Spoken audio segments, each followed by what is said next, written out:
Bismillahirrahmanirrahim. In the name of Allah, the most gracious and merciful. Assalamualaikum. May peace be upon you. Salam sejahtera.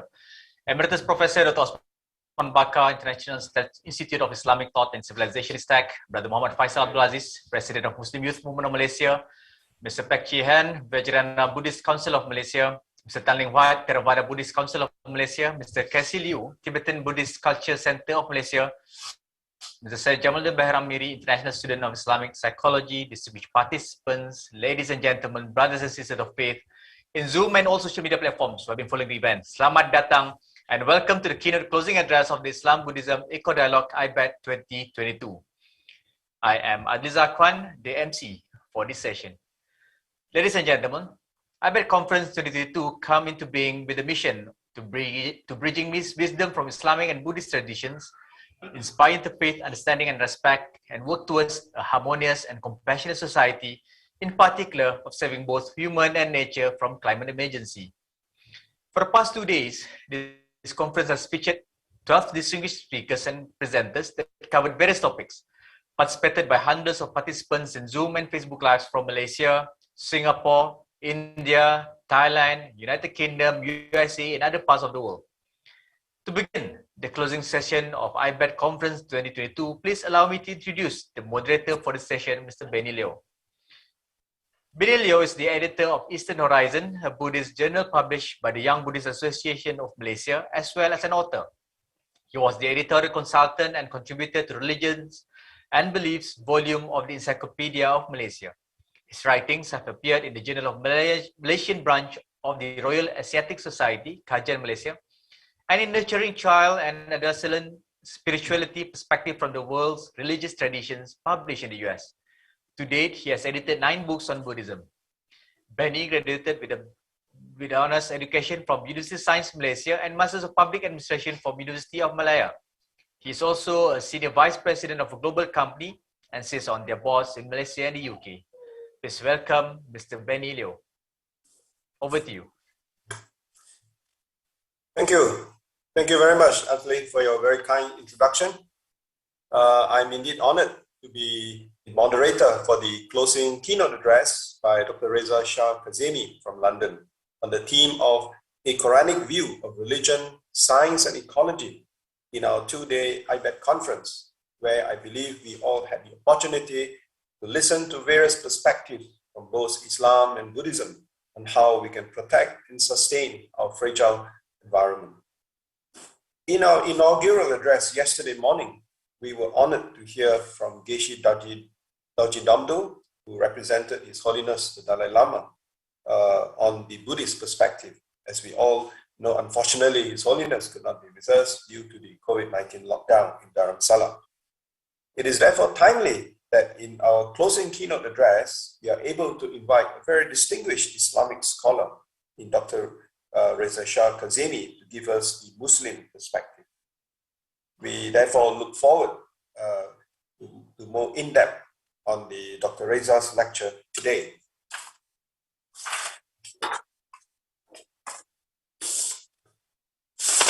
Before I introduce or invite Dr. Reza to give his lecture, let me give a very brief introduction.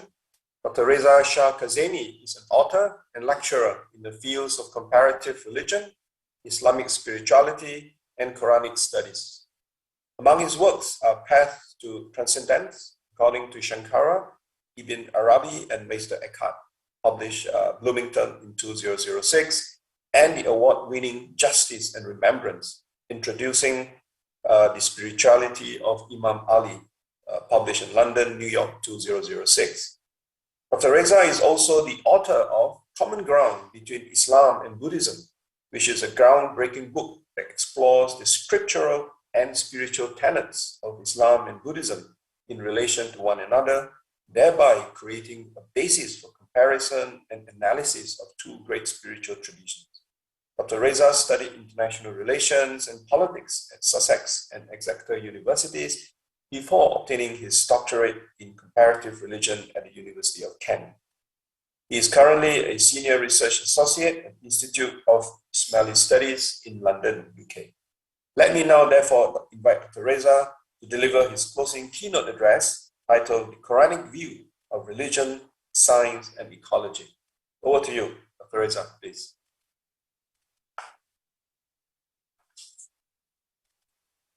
Thank you very much. Have I successfully unmuted myself?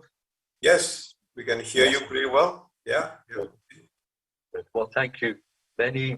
Thank you, Peck. Thank you, all of the members of ABIM and all of the organizers for inviting me to give this closing address. I'm deeply honored by this privilege of closing this wonderful seminar from which I've benefited very, very much. I'm tempted to actually change the whole of my lecture and just give a sort of commentary on all of the insights that I've received from all of you, particularly Sister Dharmananda and Professor Osman and Fatima Ahmed. All of you have given such interesting talks with very, very fascinating insights. What I have decided to do is to refer occasionally to those presentations, but on the whole try and stick to what I have prepared here. I'm sorry I don't have a PowerPoint presentation. But occasionally I'll cut short some of my prepared notes on themes that have already been covered especially by Fatima and by Professor Osman.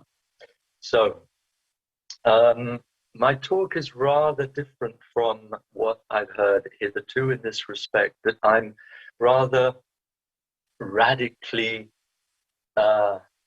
microcosmic, let's say, in my approach, that there's an esoteric dimension to the question of the relationship between religion and ecology that I feel more capable of speaking about than really talking about the scientific aspects. I know that science is right there in the title of the whole conference, but rather like Goethe, who talked about physics needing metaphysics. And I just quote from Goethe here on this, that one cannot properly speaking of many problems. One cannot properly speak of many problems in the natural sciences if one does not draw on metaphysics for help. Not that school and word wisdom, but rather that which was, which is, and which shall be, before, with, and after physics. So without metaphysics and without esotericism, without spirituality, we can't understand science. And this is a point of view that has been championed for over half a century by Sayyid Hussein Nasr.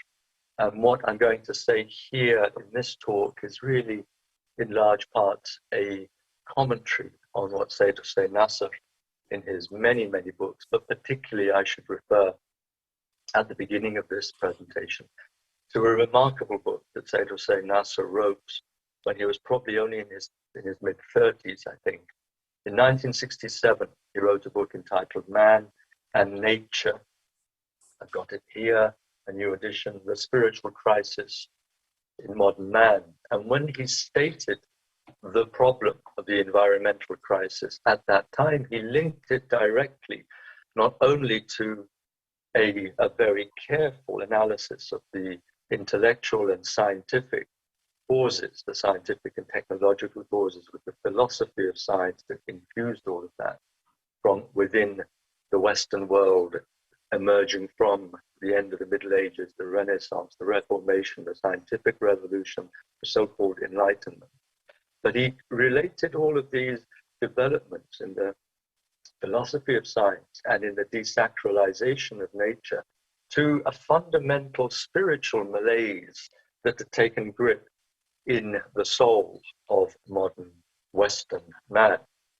And it's the unfolding of that malaise in the souls of humanity, and not just Western humanity, but as I'll go on to say in a moment, the whole world, that we're seeing the devastating consequences of this loss of equilibrium between man and God, between the human being and the divine. And that cannot but have an overflow into the disequilibrium between human beings and nature. So I'll just read something from Sayyid Hussein Nasr, how he stated the problem back in 1967.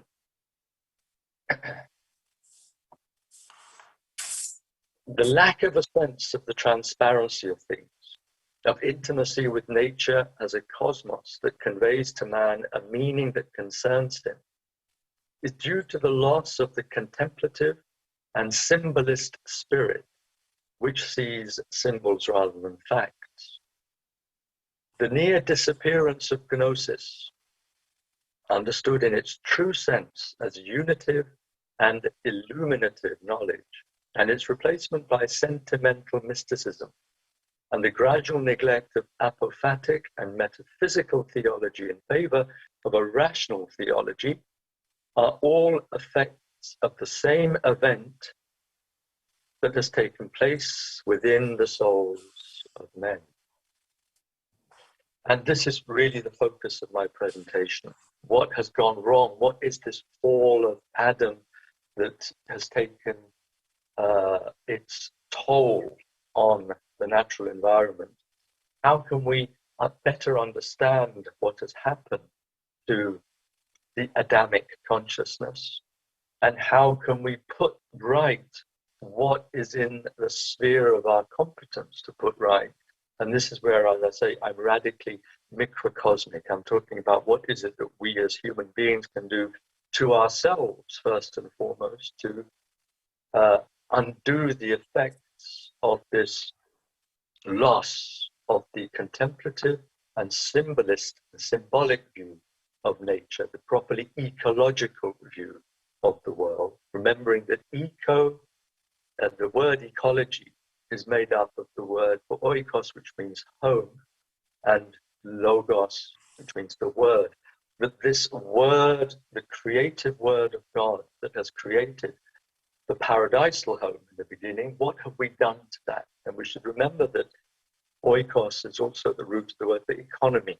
The ecology and the economy are both to do with how we are at home. And it also refers to the family that inhabits that home, oikos in the Greek.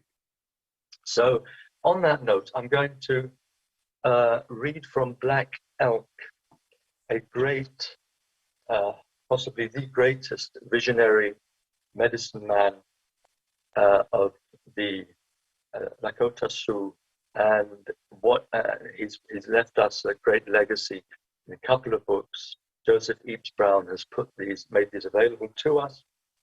He's transcribed the conversations he had with Black Elk, who represents not just the Native American tradition, but also this contemplative symbolist view of nature that we all have to have revived in our consciousness as a prerequisite for that solution, which I'm arguing is to be found and can be applied first and foremost to ourselves, that we have to revive the sense of the wonder, the marvel, the beauty of nature and how the natural world manifests and revitalizes our own intrinsic human nature, what is referred to in the Quran as the fitra, primordial human nature, at verse 30 of Surah number 30 of entitled The Romans, and I'll come to that in a moment.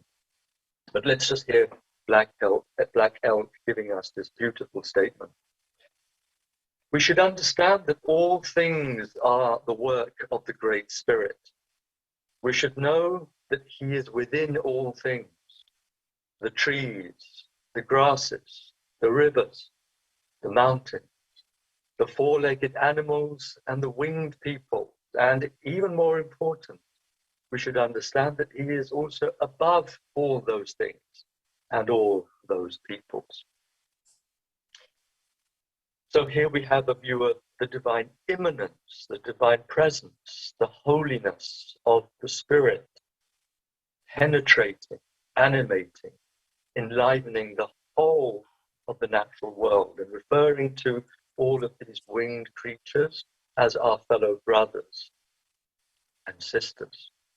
And that the Great Spirit transcends all of this. So we have the two vital dimensions of an authentic spirituality, an authentic scientia sacra, as Sayyid Hussein Nasr would call it, a holy science, a sacred consciousness, enveloping the transcendent principle of all things, above and beyond the world, and the immanent manifestation of the Spirit within all things as the beauties of virgin nature.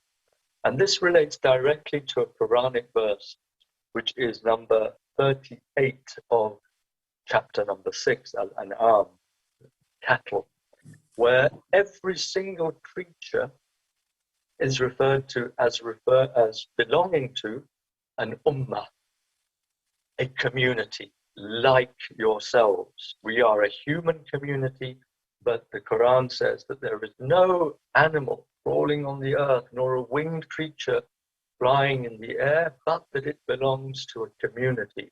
It is part of ummah, the plural of ummah, which is also related to the word for the mother, But they are all communities like you. So when we have this view of all of the species as pertaining to a religious community and not just an accidental contingent feature of some evolutionist process, then we understand that the loss of a single species is not just unfortunate or a disaster, it's a sacrilege.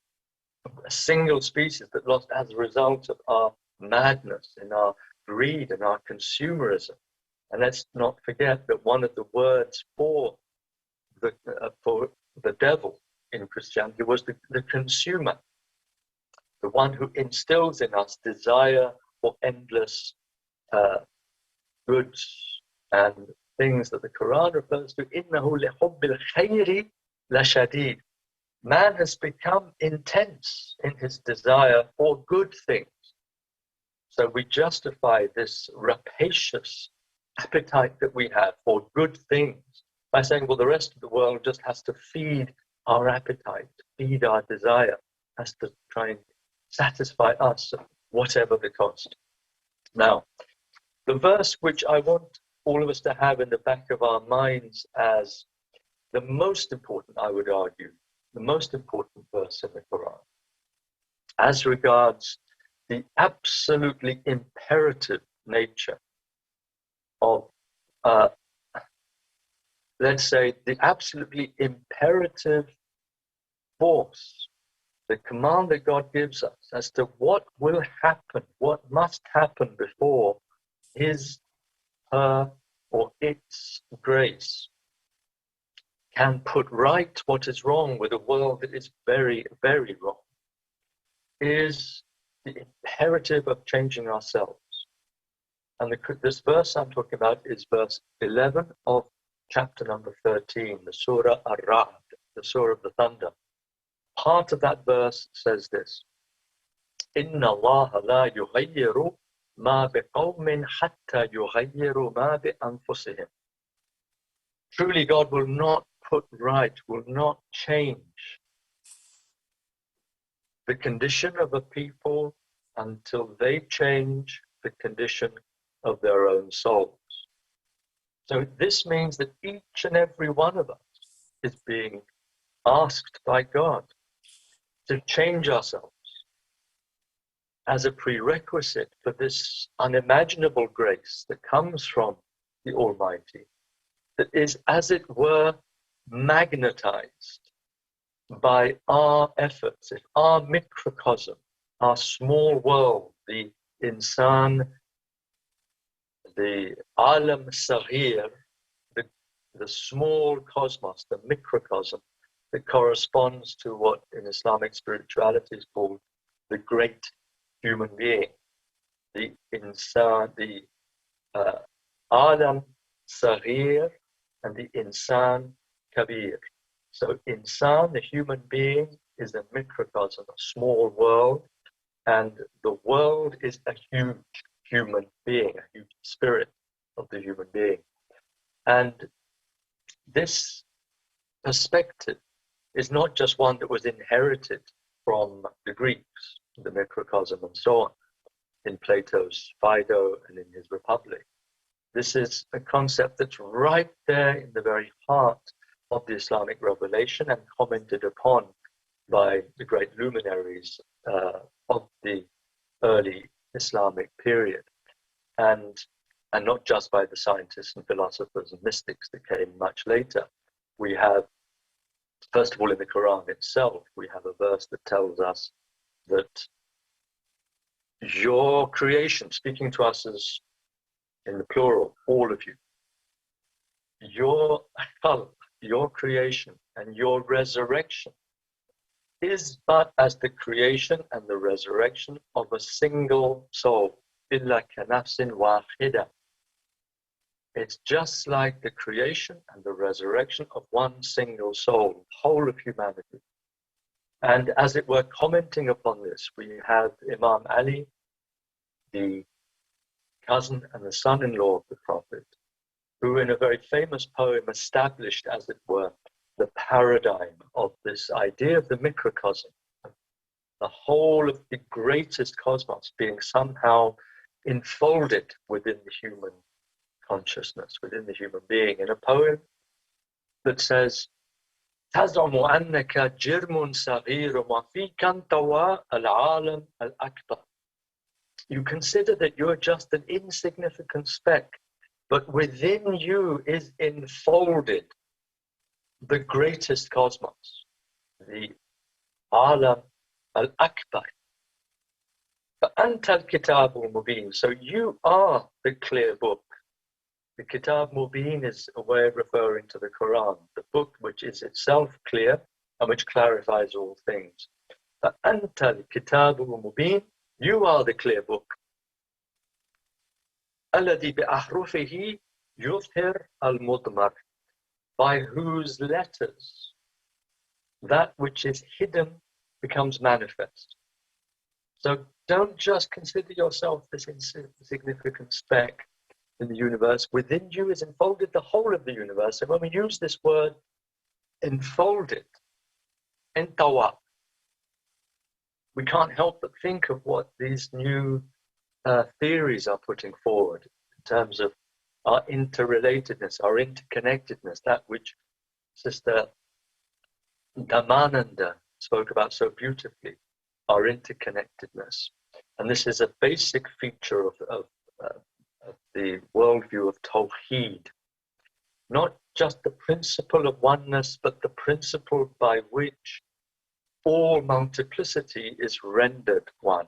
It's a process of unification. And this unification process implies an actual state of affairs where we are all interconnected. And here I can't help but think of the great Buddhist concept of pratitya samutpada, which expresses this codependent origination of immeasurable, innumerable chains of causality interlocking in extraordinary, beautiful, and unifying ways. So, coming back to this idea of changing ourselves and this change affecting the greatest cosmos, we have to just give a little definition of the word in the title of my talk. A Koranic view of religion, science, and ecology. And religion is all about, from the Latin root, relegare, to tie together, to bind up again that which has implicitly been untied. The bond has been broken. And I would like to apply to this concept of religion something that I believe helps us, since this is an Islam-Buddhism dialogue as well as a dialogue on ecology.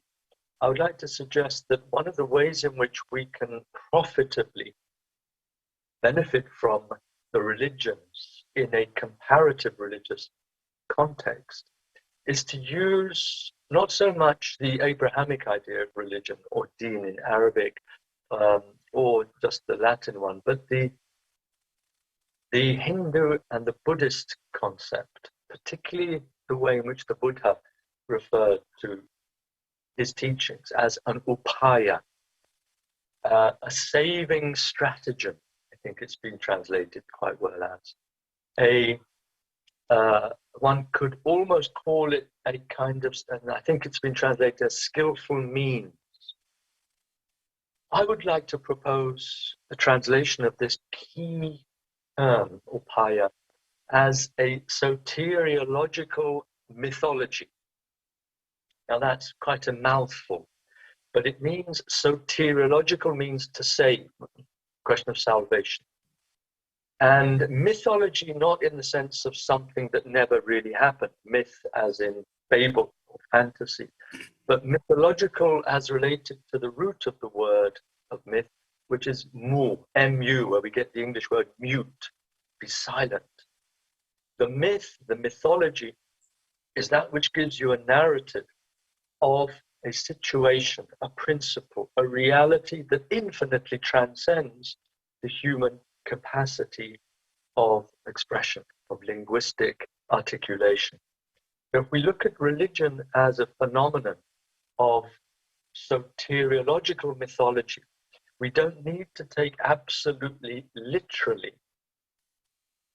what we find in our scriptures, for example, especially in the Abrahamic scriptures, but we take it microcosmically, spiritually, metaphysically, and we grasp, for example, we're talking about the fall of Adam, what exactly it means. And here I would like to give an example of what I mean by applying this idea of upaya and soteriological mythology to something that my great teacher, Dr. Martin Lings, Sheikh Abu Bakr Sirajuddin, which he wrote in this book, the Book of Certainty, which was a book on Koranic exegesis from a spiritual point of view. When he talked about the fall of Adam and what it means, he said this: when it is said that Adam was driven out of the Garden of Eden, the meaning is that mankind in general had lost the inward paradise of the eye of certainty, in other words, the eye of the heart, as well as the paradise of the outer world. The state of the outer world does not merely correspond to the general state of men's souls. It also, in a sense, depends on that state. What he's saying here is that the state of the outer world, in a certain sense, depends on the state of human beings' souls. Since man himself is the pontiff of the outer world, thus the corruption of man must necessarily affect the whole world. This is a wonderful example of applying to a narrative in Genesis, to our scriptures, the Quran, a view that relates this description of a state of affairs that is unimaginable, how it is that from a primordial paradise of perfection, we all have fallen into making this world into a hell. How has it happened? It happened in this sort of way, that Adam and Eve were lured by Satan, understood not as some being out there, but as very much the being within here. And this is something I'd like to add to Fatima Ahmed's talk when she spoke about Satan being out there and the nafs al-amara, the soul that commands evil. This is just for those of you who may not have heard Fatima speak. She referred to the 3 degrees of the soul. The nafs al-amara, the nafs that commands to do evil. The nafs al-lawama, the soul that accuses itself, the soul that has begun to try and put right what it's doing wrong. And then the nafs al-mutma'inna, the soul that is at peace in the certainty of ultimate reality. So in that Quranic view of psychology, we see that the nafs al-amara, the soul that commands to do evil, is a soul that has opened itself to the suggestions of the satanic principle within itself. So it's not just something outside. We have so many supplications by the Prophet himself. In most of his khutbahs, it says, I seek refuge in God from the evil of my own soul, from the shaitan within. And in one very famous incident, when one of his wives, Aisha, had lost her temper or something, and she was shouting, and the Prophet said, your shaitan has prevailed over you, Aisha. And she said, oh, I have a Satan within me. And he said, yes, everyone has one. And she said, even you, O Prophet of God? He said, even me. But my shaitan has submitted, has made the surrender to God. In other words, that element, that insinuation of evil possibilities, suggestions within the soul that's somehow embedded within us as a possibility, that very possibility within the soul has been converted, has been transformed, has gone back to its original absorption within all possibility. And all possibility is the infinitude of divine goodness, the sovereign good, ar-Rahman. So in a sense, that possibility for evil has been nullified, overcome, and as it were converted into sheer all possibility, which is the definition of the infinitude of the sovereign good. So that's the task, to overcome this evil within ourselves. And when we talk about the narrative of Satan drawing us out of the paradisal garden, he seems to be saying to us, according to the Quran, that don't you want to eat from that tree that you've been forbidden to eat from? Don't you want to become immortal? Don't you want this to be forever? And don't you want to become gods, as it were? And this is, according to Imam Ali again, this is why Satan is described as the leader of the proud and the forerunner of the fanatics. That it's all about the insinuation of desiring something for oneself forever, instead of having that symbolist and contemplative view of the absolute beauty of God in the garden, in which we can participate forever if we stay true to our primordial human nature. And here I should just add that when I keep referring to our primordial human nature, I'm talking about what Professor Osman referred to, also the fitra, the primordial human nature, verse 30 of Surah number 30. And I should just, because I probably won't get there in my notes, I'd better just remind you of what that verse says. It's so fundamental to our capacity to understand and to return to our true selves. And that verse is as follows. فَأَقِمْ وَجْهَكَ لِلدِّينِ حَنِيفًا فِطْرَةَ اللَّهِ الَّتِي فَطَرَ النَّاسَ عَلَيْهَا لَا تَبْدِيلَ لِخَلْقِ اللَّهِ ذَلِكَ الدِّينُ الْقَيِّمُ وَلَكِنَّ أَكْثَرَ النَّاسِ لَا يَعْلَمُونَ. So set your purpose, your face, your entire being for religion as one who is a Hanif, as one who is like Abraham, a pure monotheist, one who inclines always to the ultimate unitive reality, Hanif. This is the fitr of Allah, the pattern, the configuration, the nature patterned by God. And remember, one of the words for God, one of the names of God is al-Fatir, the creator of the heavens and the earth, and the fitra is the resulting creation. The fitra of Allah, the fitra of God, that primordial nature which God has established for each and every human soul, which is inalienable and immutable and universal and primordial. It's that with which it's our birthright.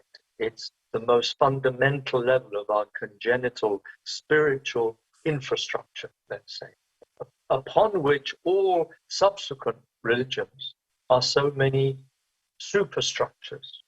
And each of those religions is to be evaluated in terms of success or failure by the degree to which that religion awakens and helps us to realize this fitra, this primordial, immutable, inalienable, universal, primordial human nature. What is it that makes us human beings?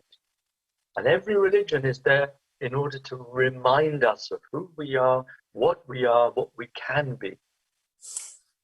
So this religion, this is called ذَلِكَ الدِّينُ الْقَيِّمُ. This is the eternally established religion, the eternally upright religion. Qiyamah, the mustaqim religion, the one that guides you to the straight path and is always there. ذَلِكَ الدِّينُ الْقَيِّمُ وَلَكِنَّ أَكْثَرَ النَّاسِ لَا يَعْلَمُونَ. But most people do not know that this is the fundamental religion, the religion of the fitra, the religion of human nature, what it means to be human. So let's go to, where should we go? Benny, how long have I been speaking for? How long do I have left? Reza, you've been speaking for about 40 minutes. If you leave some 40 minutes, 40. So if we could leave some time for about 15, 20 minutes for Q&A. So if you could take another maybe 10, 15 minutes. Or 10 minutes. Right. Thank you very much. Very good. So what I was planning to do was to go through a series of dimensions of the science of tawḥīd in relation to ecology, to go through the cosmological, the phenomenological, the psychological, the eschatological, and the soteriological. And because obviously I don't have time to go into all of these categories, I'll leave that for when, hopefully, inshallah, I'll write this up as an article. But for now, what should I focus on for these last 10, 15 minutes? Let's go right to the soteriology, the last section, and to talk about how we can imitate our brothers and sisters in creation, our fellow communities.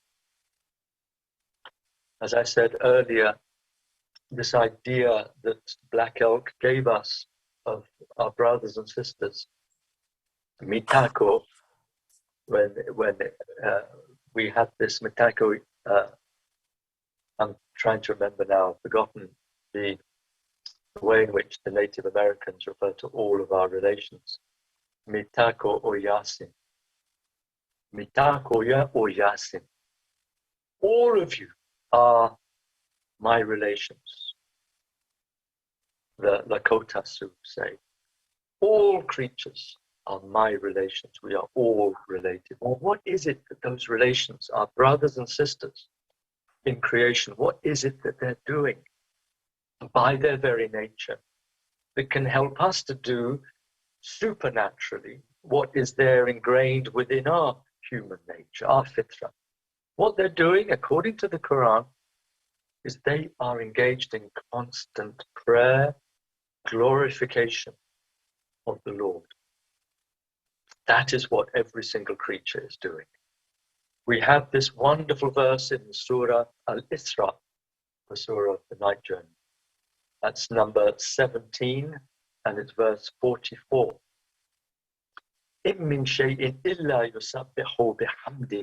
There is nothing in the whole of creation that does not hymn the glories of God with praise. Then in the chapter called Light, the Surah An-Nur, which is number 24, verse 41. Do you not see that everything in the heavens and the earth praises God?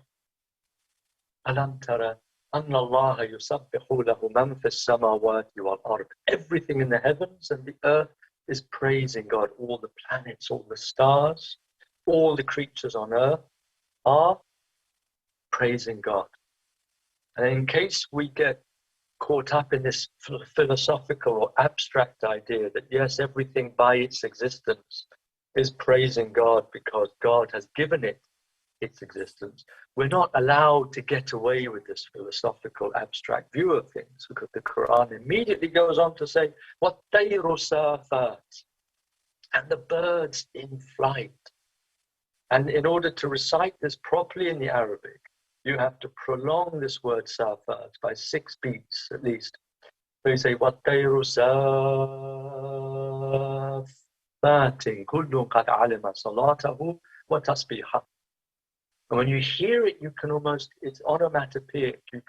The sound of these words, of the birds in flight, helps you to imagine and see those birds.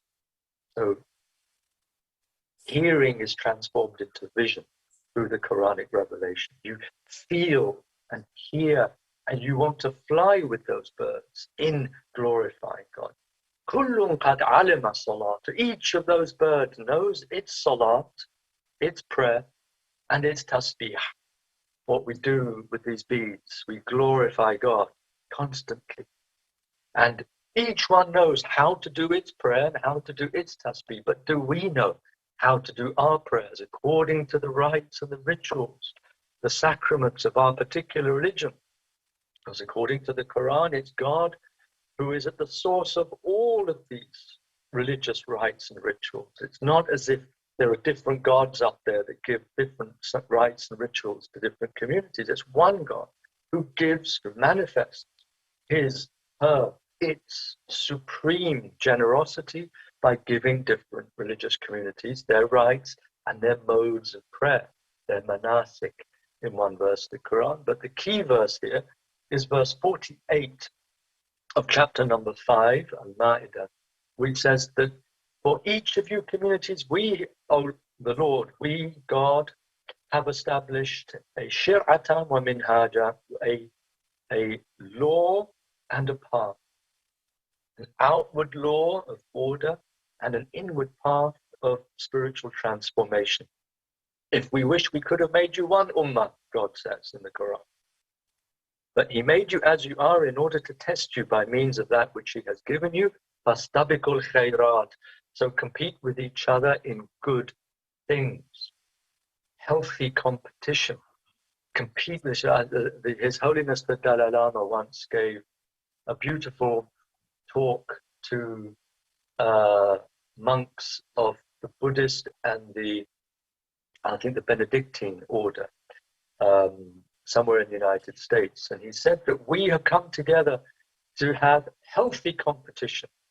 Not unhealthy competition, but healthy, to compete with each other, to use our methods and our disciplines of contemplation, of focusing on the principle of absolute compassion, absolute mercy, absolute goodness, and to really engage with these principles so they become part of us.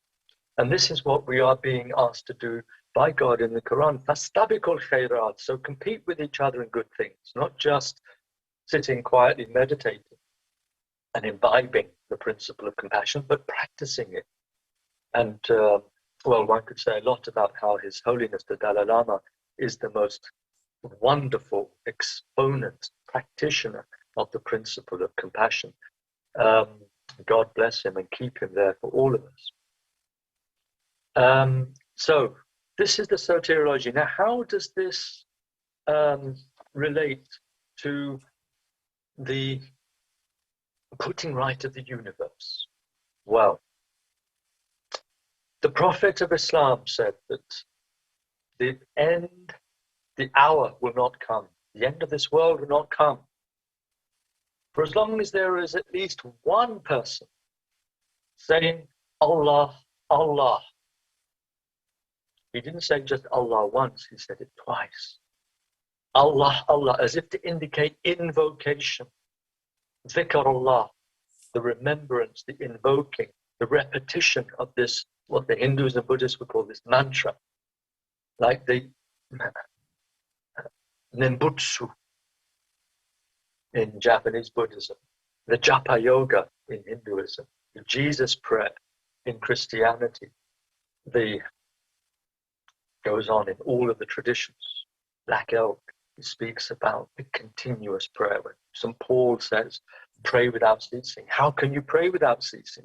St. Dmitri of Rostov tells us that you pray without ceasing in only one way, and that is by having the name of Jesus glorified constantly in everything that you do.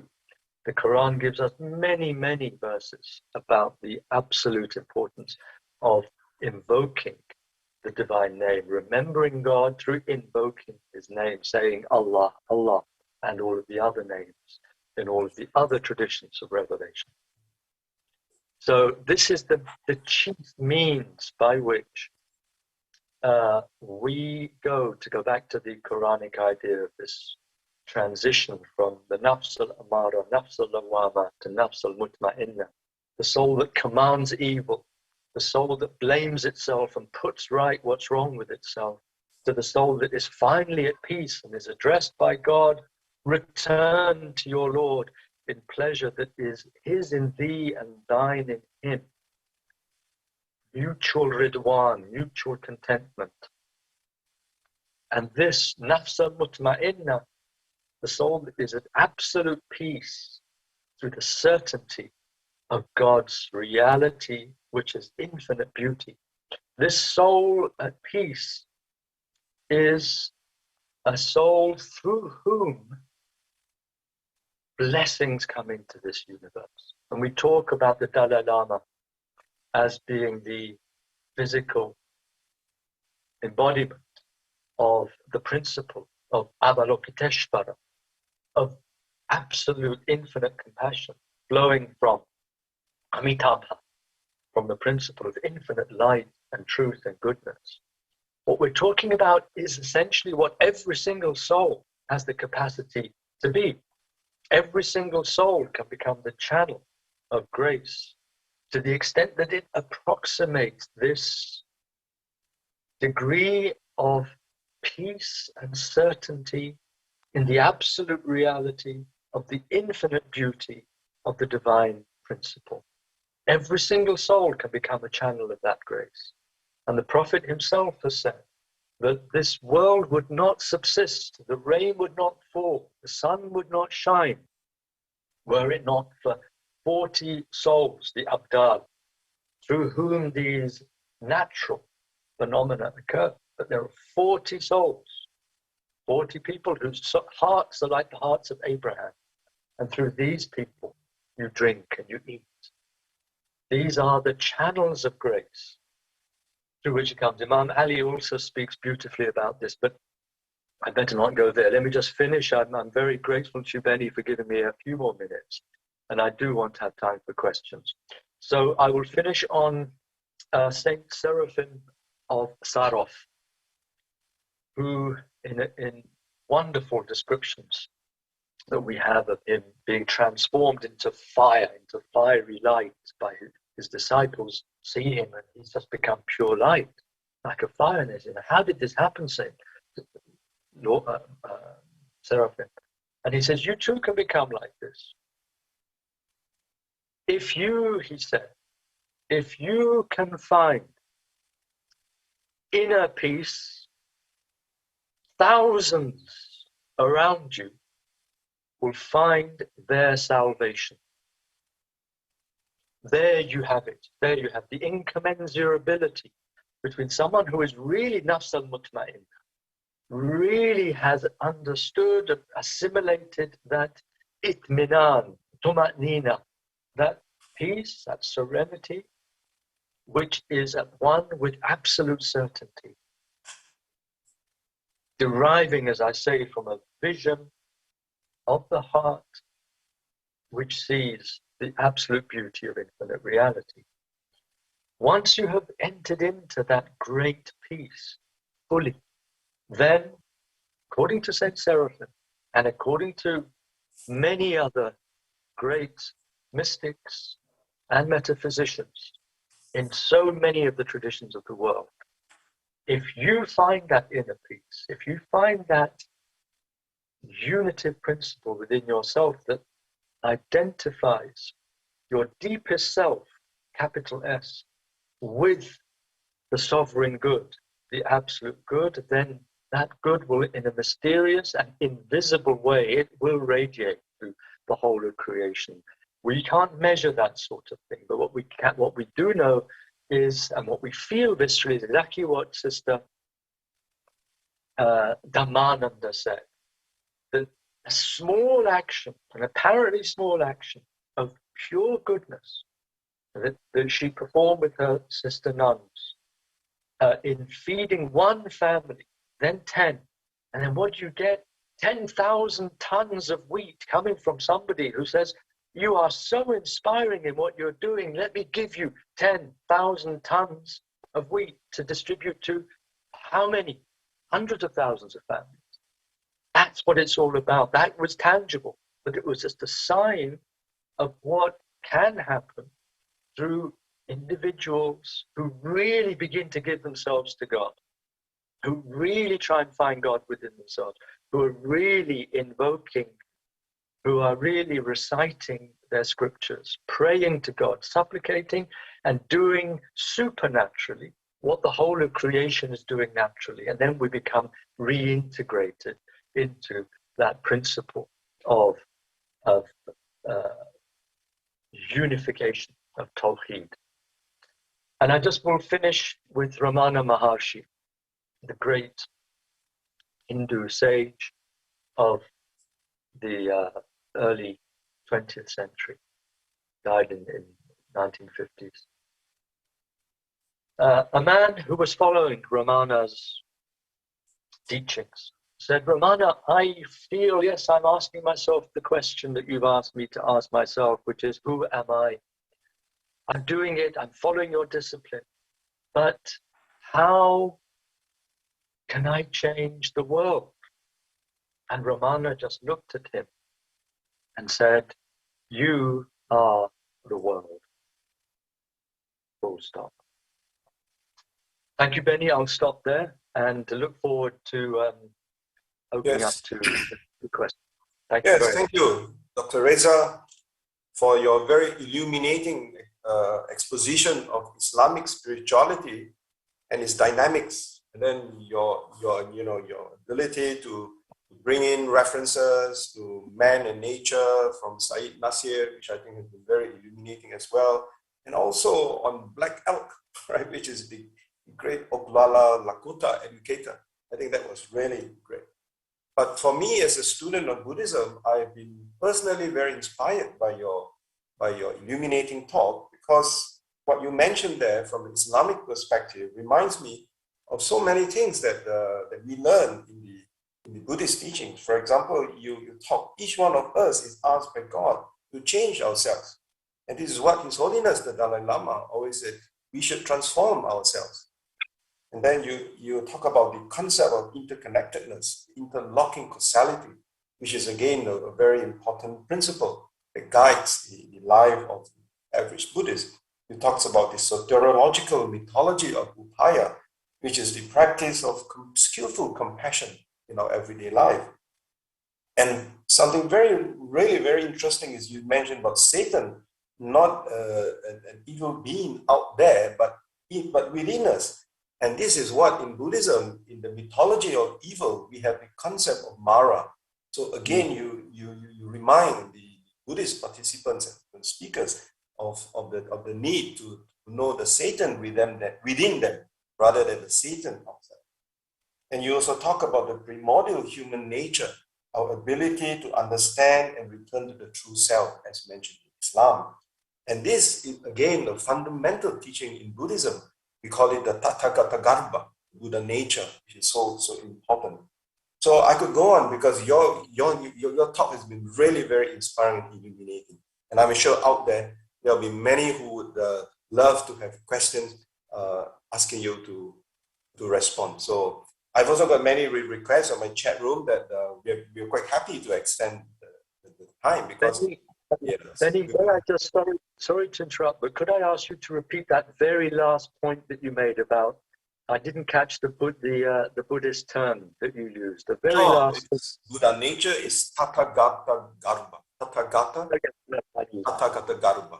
Yeah, no, I didn't know that. Great. As I was saying, I think there'll be many questions for you, so we'll be quite happy maybe to extend a little bit longer. And if there are any questions, those who like to ask questions, you could raise hands. Yes, Professor Imtiaz, could you unmute yourself?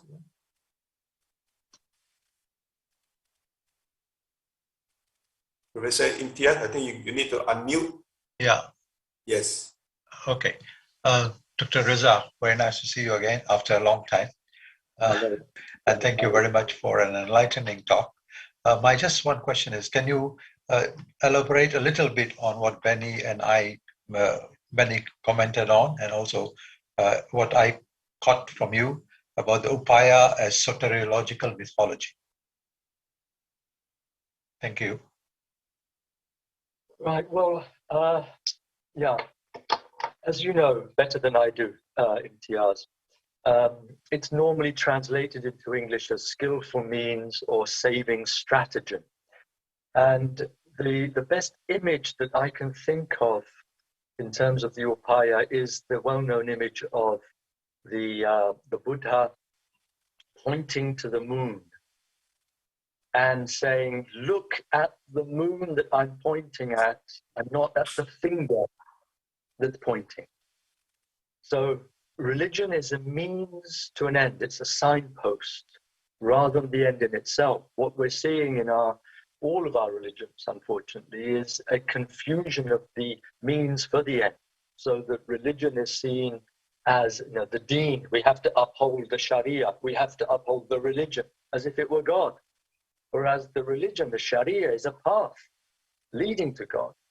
So if we follow that path to or at least follow the trajectory, then we're moving in the right direction. But if our path is from here to our religion, then we are falling foul of the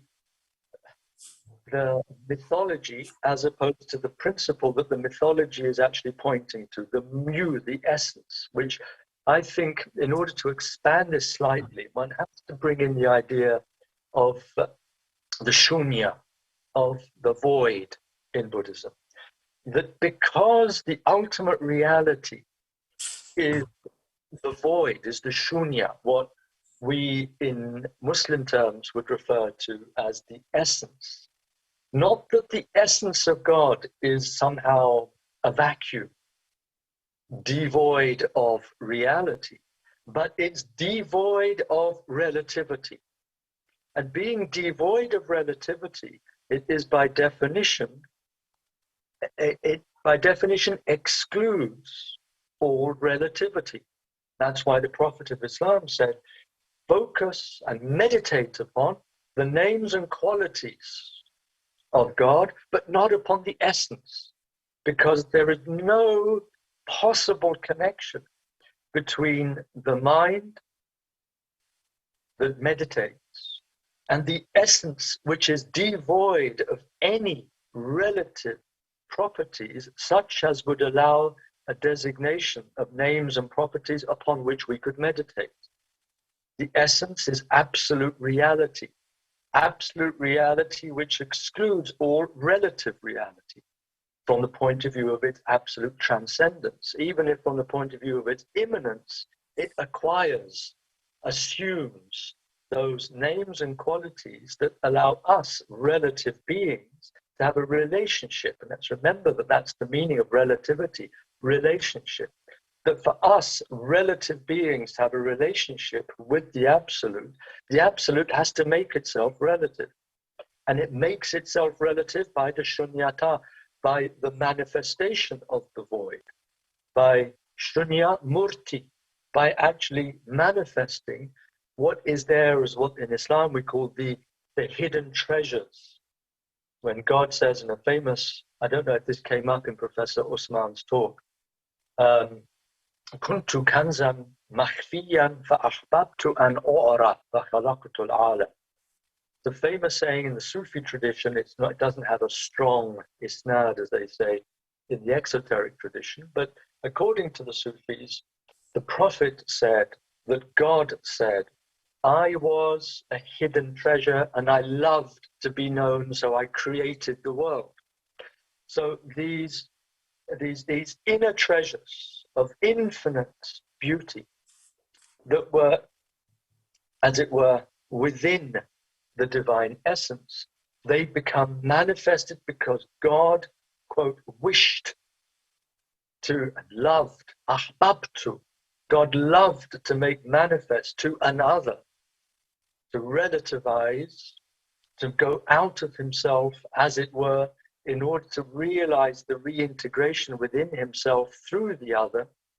All of these unimaginable processes that go so far beyond our capacity to put into words, but which do not go beyond our capacity to awaken an intuition of. We have a kind of visceral intuition when we hear the truth of our revealed scriptures, when we hear, if we're Buddhist and we hear the Pali Canon, we hear what the Buddha said. The Buddha is speaking from his Buddha Dhatu, his essential nature as Dharmakaya, not just the body of his manifestation, Nirmanakaya and so on, but in his Dharmakaya, the Buddha's own infinite essential self. That is speaking to our own infinite self. It's only the God within ourselves, the divine consciousness within our spirit, that can hear and respond to the divine spirit that is given from above ourselves. Now, how does all of this interaction, this communion between the relative consciousness and the absolute consciousness come about? The answer is no answer. You cannot put it into words in a way that is satisfactory. So what are you left with?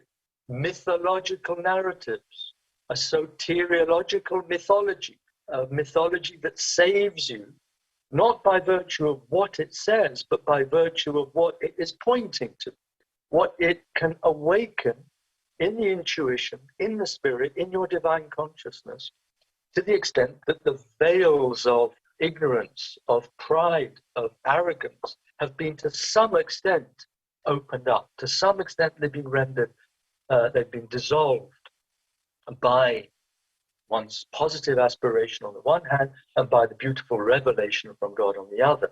To some extent these veils of ignorance have been penetrated, dissolved. So that's why I would refer to it as soteriological mythology. Let's talk about Mara that Benny just referred to. Mara, the principle of the evil one, the god that couldn't stand the idea that the Buddha was about to be enlightened. So what does he do? He comes along and he says, oh, you're not the enlightened one, I am. I'm the only one who's enlightened. And I'll show you that you can't be enlightened because look at my daughters. I'm going to tempt you, to seduce you. Very similar to what we have in the Quran about Satan. Mutatis mutandis. But Mara tries to lure the Buddha out of his bodhisattvic moment.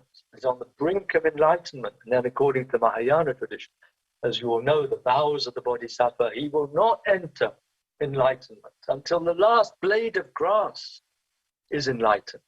His sacrificial compassion, that he will not even enter into full nirvana, into the full realization, until every blade of grass, which itself has some great ecological significance. It's a blade of grass, just like the Buddha held up a flower. And this is probably the greatest example of the upaya, when the Buddha gave the flower circle, which the Zen Buddhist tradition was in a sense born out of, that one flower that everyone comes.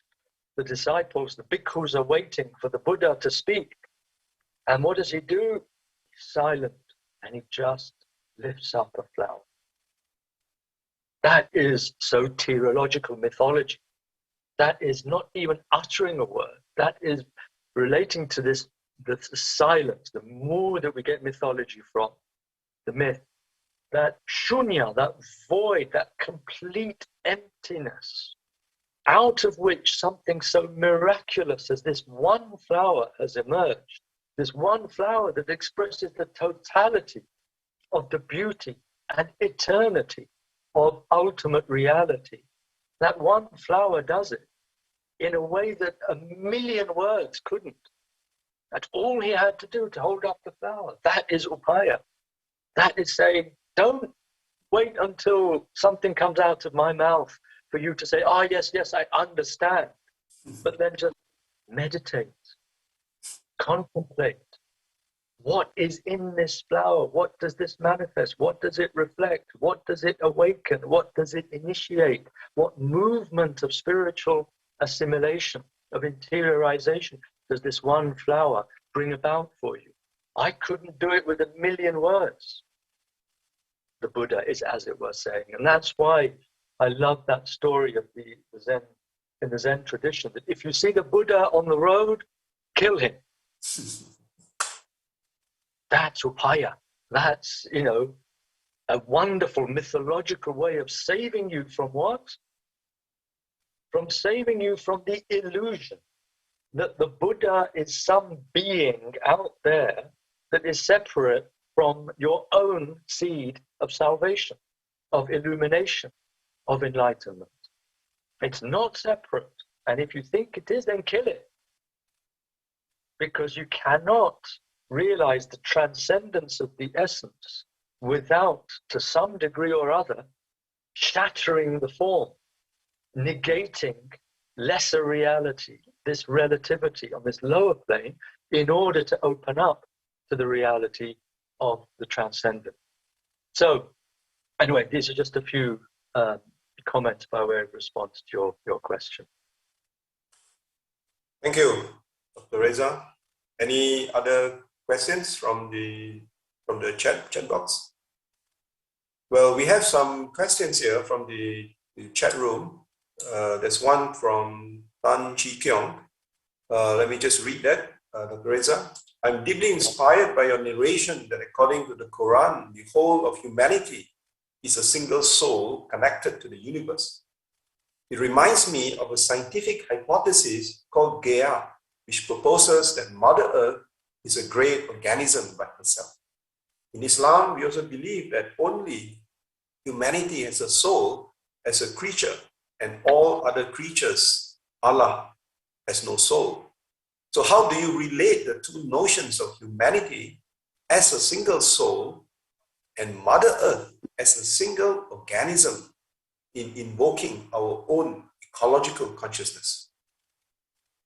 In invoking our own? Our own ecological consciousness? Ecological consciousness? Yeah. Yes, that's an interesting question. I prefer, I know about the Gaia hypothesis to some extent, but I'm much more comfortable in making this relationship between the whole of humanity as a single soul and Mother Earth, Mother Nature, Virgin Nature, as being our collective home, our mother, precisely. Through, I suppose in scientific terms, I'm more comfortable with David Bohm's theory of the implicate order and what he calls the unfolding of what is enfolded within the universe. I see the connection there because when I talked about Imam Ali and his statement, that his poetic statement, it's a poem in which he said this, that within you is enfolded the greatest cosmos. The word enfolded is precisely the word that Bohm uses. And the implicate order that connects all of us is something quite mysterious, but a wonderful sort of I wouldn't call it a scientific proof, but I would certainly call it a significant piece of evidence in favor of the hypothesis, or in favor of pointing towards the spiritual truth that we all know to be the truth, which is that we are all connected in subtle, invisible ways. But Bohm's theory of the implicate order arises out of Bell's theorem. And this, just to very briefly remind those of you who may not remember, when you change the spin of an electron in one part of the world, and that electron has been disentangled, as it were, from its sister electron, hundreds, thousands of miles away. What you find is what they call non-locality. You find that there is a mysterious connection, a message that is sent from this electron to that one, hundreds, thousands of miles away, instantaneously. It's faster than the speed of light, superliminal. It traverses this space because that electron says, right, well, you've changed the spin on my brother over there. I'm going to change it in the opposite direction. I know what you've done. So Bell's theorem comes along and actually blows the whole Einsteinian theory that nothing can move faster than the speed of light, or something can, which means that there is some incredible, mysterious connection between every single particle of the universe and every other particle of everything is interconnected in ways that go well beyond the space-time limitation. And so this interconnectedness that helps us to see that we are all one, this is an aspect of tawḥīd, of course. This confirms what I understand to be the Gaia hypothesis of Mother Nature, as it were, containing all of us as a human, as one species amongst others. There's no contradiction here. But I think from a Quranic point of view, what I should say is refer to the surah al-Zilzal, the surah of the earthquake.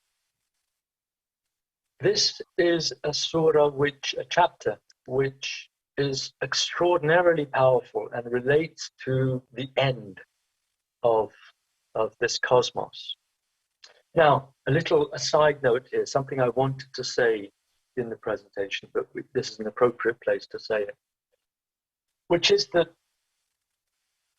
the Quranic chapters which describe eschatology, the end of this cosmos, are at one and the same time describing the indescribable implosion, collapse, dissolution of the cosmos, the stars, the sun, the planets, everything.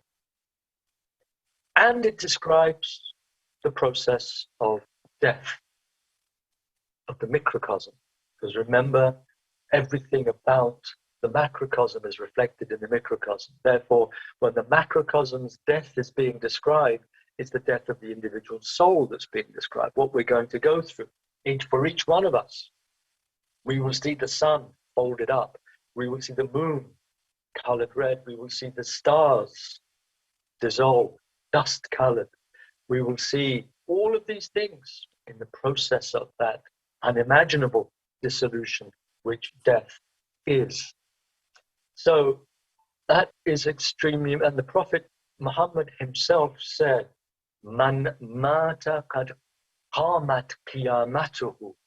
He who has died, his resurrection has been established.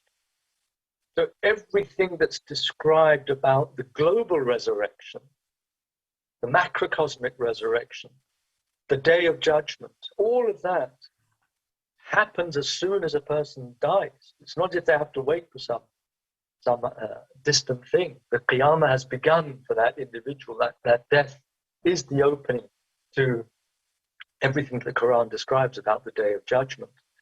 And here I should all make a little footnote as well, that when we talk about judgment, the Day of Judgment. And we think that our Buddhist brothers and sisters will think, well, this is exactly the kind of mythology that we can't participate in because it's too anthropomorphic. It conceives of some God up there who's going to judge you. With a long beard, he's going to say, well, I'm weighing you up, and you go to heaven, you go to hell. Buddhist brothers and sisters find, that's exactly what we don't want, this kind of limitation, this restriction, this reduction of the Buddha nature, the Buddha in reality, to some mythical creature up there that we are all cowering in front of us, terrified slaves in chains waiting to see where we're going. That kind of mythology, that kind of narrative doesn't do anything for our Buddhist brothers and sisters. Whereas what we can do to build a bridge between the two traditions here is to refer to a verse in the surah, also in the surah al-Isra. I forget the number of it. And the verse says that on the Day of Judgment, you will be given a book that will be wide open. And you will be told, read your book. Your own soul is sufficient today as your own judge. كَفَى بِنَفْسِكَ الْيَوْمَ عَلَيْكَ حَسِيبًا. You don't need any other external judge to come and tell you whether you deserve hell or heaven. Look at your book, read it, and you will understand through the eye of your heart, now unveiled, now seeing things properly in their true proportions. You will know where you have to go. All right, now that's a bit of a side note. Going back to this question, yes, the surah of the earthquake, the zilzal. إذا زلزلت الأرض زلزالها وأخرجت الأرض أثقالها وقال الإنسان ما لها يومئذ تحدث أخبارها بأن ربك أوحى لها. Beautiful and powerful, terrifying, but at the same time incredibly strengthening verses. When earth is shaken with her final earthquake, إذا زلزلت الأرض زلزالها. Remember now, we're talking about earth as feminine. This is the mother earth. When the mother earth is shaken with her final earthquake, وأخرجت الأرض أثقالها, and the earth is relieved of her burdens, her heavy things. وقال الإنسان ما لها, and the human being says, what's wrong with her? يومئذ تحدث أخبارها. On that day she will relate her news, her tidings. She will say what has been going on to her. Mother Earth will speak. She will release all of her burdens. She will be shaking and she will speak. بأن ربك أوحى لها, because your Lord will have inspired her to speak now after having been silent and having been raped, having been abused for so long by all of us. Now she's what we've done. يومئذ تحدث أخبارها بأن ربك أوحى لها يومئذ يصدر الناس أشتاتا. On that day, the whole of humanity will come forth in droves in order to see their actions. فمن يعمل مثقال ذرة خيرا يرى ومن يعمل مثقال ذرة شرا يرى. So whoever has committed an atom's weight of good will see it on that day. And whoever has committed an atom's weight of evil will see it on that day. So we're taken from this macrocosmic dissolution where we apparently are nothing. We're again little specks. We're thinking, what is all about? But then we're taken from the whole of the earth having her final earthquake, and it's all over. And she now tells her story. We then are brought back to the absolutely unavoidable individual, personal responsibility for every single one of our actions. وَمَنْ يَعْمَلْ مِثْقَالَ ذَرَّةٍ شَرًّا يَرَهُ. Whoever has performed a single tiny atom of evil will see it, And if you perform the single good, you will see it. Everything will be there in that book, in that clear book. So looking at these eschatological chapters at the end of the Quran, we see that there is at one and the same time, the whole of us as human, we are all one, like one soul, but we are also particular. We have personal responsibility for every single one of our actions. And the relationship between us as a soul and our Mother Earth, as in terms of this Gaia hypothesis, we just referred to her as Mother Nature and as Virgin Nature. Mother Earth, Virgin Nature. And this is actually crucial to the understanding of ecology, because as I said at the beginning of the talk, ecology and economy come from the same roots of oikos, the home. The home is something that envelops us, but it is also the family that inhabits the home. So we are the family, the human family that inhabits this paradisal garden, which we have, alas, turned into a hell on earth. So we'll go to the next question. Okay. Dr. Reza, actually, there's one more question here from the chat room. Can you explain the concept of the pontifical man in Islam? This is from Naruddin Al-Akbar. Concept of the pontifical man, yes. Yeah, very briefly. The word pontifical, pontifex, means the builder of a bridge. And it's why one refers to the Pope as the pontifex, the builder of the bridge between us and heaven. And in Islam, it's really a translation of the idea of Khalifa, which Professor Usman spoke about, and I think also Fatima did. And this Khalifa literally means one who comes after. But in the Quran, it's referred to as the being, human being, who represents God. God says, I will appoint for the earth a Khalifa, a steward, a representative. Of course, in the ordinary sense, Khalifa now just means a leader, the caliph of the Islamic community. But its original meaning is Khalifatullah bil ard. The Khalifa, not the leader of God, but God's appointed vicegerent, the one who is a kind of plenipotentiary, who represents God on earth, and who is therefore the steward, who has been given the amana, the trust. It says in one verse in the Quran that we offered the trust, the amana, to the heavens and the earth, that they should take on the responsibility. But man took it up. Now the verse goes on to say that man took it up, and he is proven to be ignorant and jahula, ignorant and unjust. So this pontifical aspect of man is one that has tremendous responsibility, concomitant with this freedom of the will. That we have free will, and we have used it badly. This is basically what the Quran is saying. But on this question of the pontifex, the bridge builder, I want to go back to something that I was saying regarding our prayers, our invocations, our recitations, our sacramental lives. That there is there's a saying of the Holy Prophet that there are angels who roam the earth, who are looking for majalis al-dhikr, for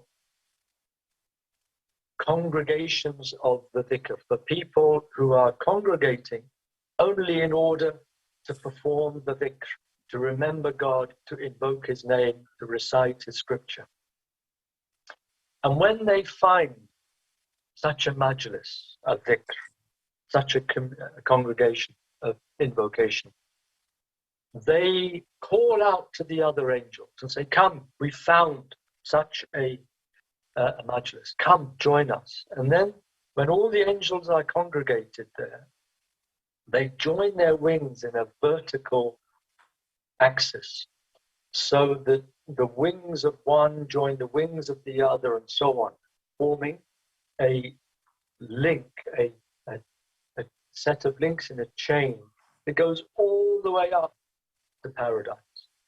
This can be understood, you see, as the bridge that connects human beings praying to God, invoking his name, reciting his scripture, and the angelic energies that are magnetized by this human assembly and then transmitted up all the way to heaven, which means that it's not just our dhikr that goes up to heaven, our invocation and our prayer doesn't just go up to heaven, but those graces from heaven come down through the same angels that are connecting us to heaven. This is like Jacob's ladder, the angels going up and down.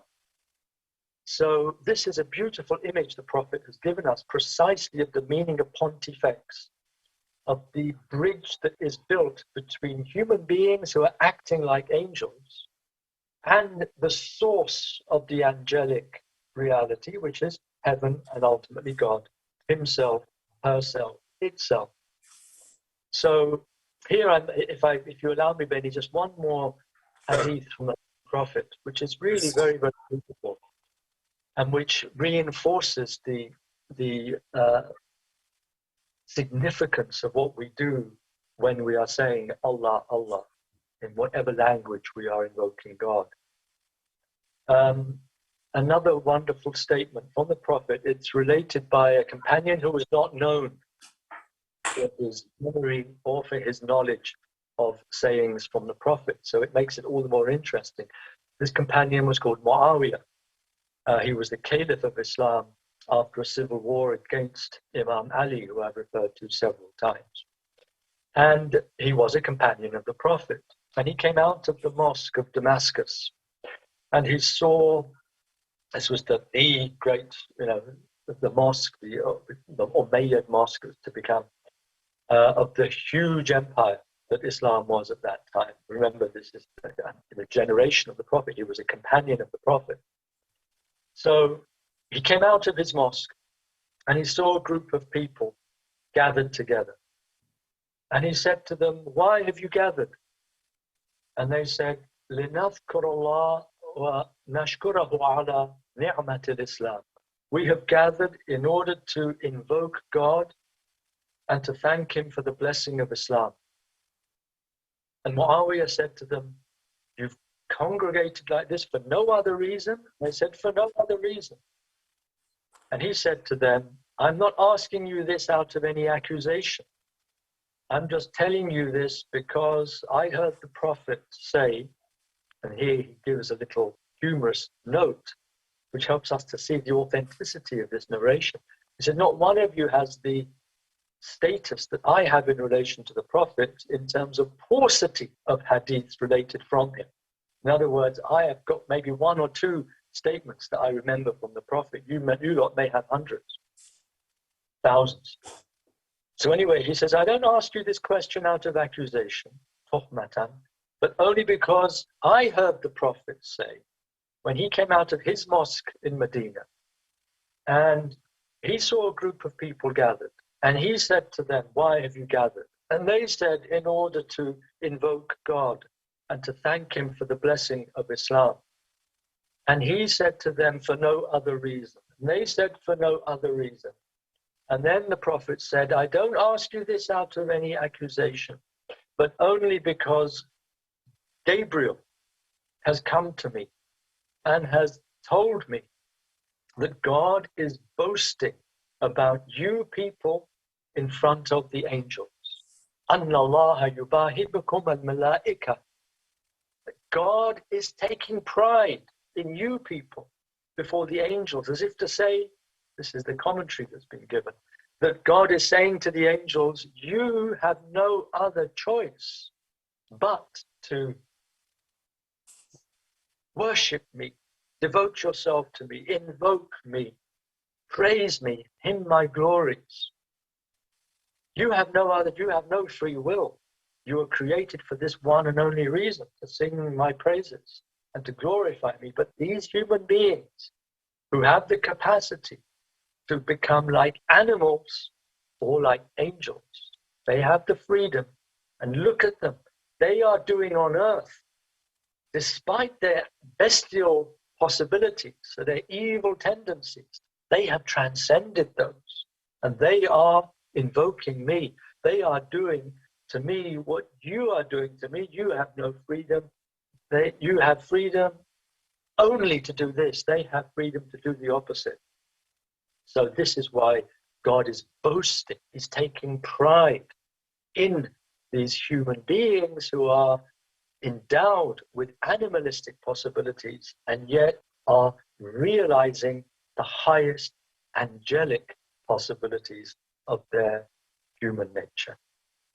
So, if you like, this is another way in which we can talk about upaya, that all of this dialogue and all of these statements, we don't have to take them literally, but we have to understand the spiritual significance, read spiritually between the lines and understand what is being communicated of that mystery that in its essence remains incommunicable by words, but which words can elicit a remembrance precisely, a kind of, not a remembrance of some cognitive content that we once knew and have now forgotten, but a remembrance in the sense of recollection, bringing back together those fragments of our being that have become fragmented, but which are all now integrated and awaken in us an awareness of our heavenly origin and of our heavenly destination. Inshallah. Thank you. Thank you very much, Dr. Reza. I think for the interest of time, I think we will conclude. But I have to say it has been a great learning sessions, both illuminating, inspiring, yet profound, and also concise and to the point. So I'm sure many of all those who have attended your session have found it beneficial. And I'm sure there will be future sessions where we could have the opportunity to invite you again to share your thoughts. So thank you again very much. And I really appreciate listening to what you have said and given me thoughts on my own understanding of my own practice. So I will now pass back to Utley, the MC. Thank you so much, Brother Benny. And of course, thank you to our distinguished speaker that delivered the keynote address earlier. And now to conclude the conference, I would like to first invite Brother Muhammad Faisal Abdul Aziz, the President of Muslim Youth Movement of Malaysia, to read the resolution of the āyāt Conference 2022.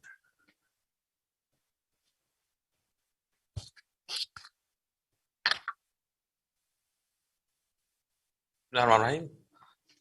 Assalamualaikum warahmatullahi wabarakatuh. IBED āyāt 2022 Collective Resolutions. Next slide. Being a collective of religious and educational organizations concerned about climate change and the environment, we, the Undesign, are organizing the Islam and Buddhism Eco-Dialogue IBED 2022 on 15 and 16 January 2022. This program is a manifestation of the commitment of the world community, especially Muslims and Buddhists, to protecting the environment and advocating climate justice for the sustainability of future generations. Therefore, we resolve to first continue to strengthen interreligious dialogue efforts at the local, national, and international levels to improve understanding between the world's multi-religious and multi-ethnic world communities. Second, foster efforts to protect the environment together through dialogue and cooperation between religions to ensure that the world is educated on the importance of protecting the environment based on their religious education. Third, spread awareness of protecting the environment and addressing climate change to all world leaders to ensure government policies in the world are sustainable. Fourth, defend the right to quality of life for today's generation and continuously commit to bringing an agenda of sustainable living. And last, foster the understanding that the responsibility of defending this earth as a shared one, and that all parties should cooperate to find a joint solution. IBED 2022 by Muslim Youth Movement of Malaysia ABIM, Tibetan Buddhist Culture Center of Malaysia TBCC, Theravada Buddhist Council of Malaysia TBCC, Vajrayana Buddhist Council of Malaysia BBCM, International Institute of Islamic Thought and Civilization ISTAC, and International Students of Islamic Psychology. Thank you. Assalamualaikum warahmatullahi wabarakatuh.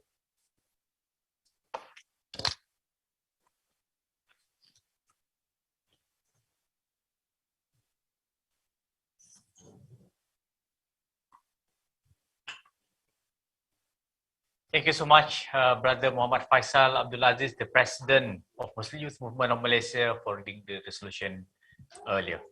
Ladies and gentlemen, brothers and sisters of faith, with the keynote address and the presentation of the resolution, it concludes āyāt Conference 2022. On behalf of the organizers, we thank you for your participation and support, and we truly hope that you have had a fruitful experience of learning and sharing. Be inspired to continue to inspire, to act, to mobilize for a better world of peace and harmony between all kinds and beings. Thank you and hope to see you in next year's āyāt Conference. Until then, with the greetings of love and peace, Assalamualaikum warahmatullahi wabarakatuh. Take care and stay safe. Bye-bye.